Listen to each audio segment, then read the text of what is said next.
My name is Allison Gorman, and I'm running for State House in Tennessee, District 26. I want to represent people who don't have the ability to run for office, which is almost everybody. You know, that job pays $28,000 a year. And how many people who have little kids or just single women or men who have jobs where they have to be there physically in person, have the ability to, number one, run for office and knock on doors 6 days a week, which is what I've been doing since March.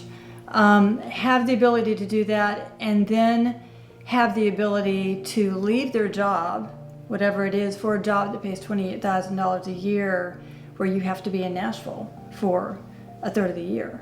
You know, it's self-selecting. The people with the least ability to run for office and or take that job are the ones most being harmed by our laws.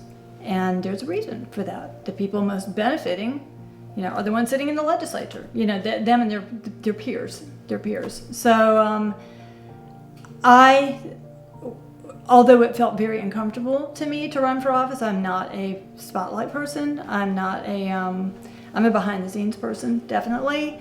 I realized that I could, and I couldn't have done it even just 3 years ago. It just so happened that when I was asked to do it, I could.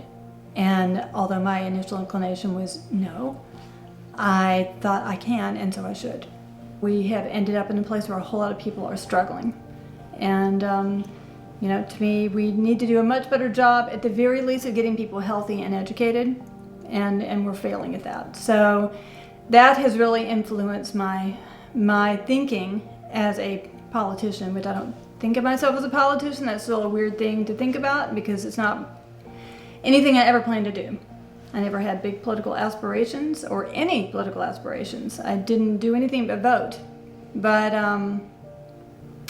at some point, it occurred to me that I needed to do more. And I started out first with voter registration work, because I wrote a magazine article in which I interviewed a woman. She's a professor who specializes in voter disenfranchisement, which is people who have felony convictions and they can't get their right to vote back.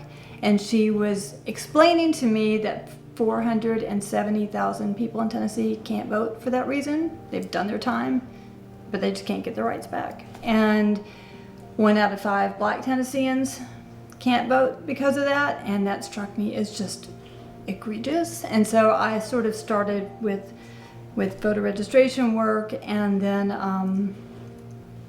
that just led to me eventually being asked to run for office. And so I thought it was my obligation to do it, so I did it. When has failure to progress ever been a good thing? I think the status quo is never as good as it could be. And I think there's room for us all to rise together.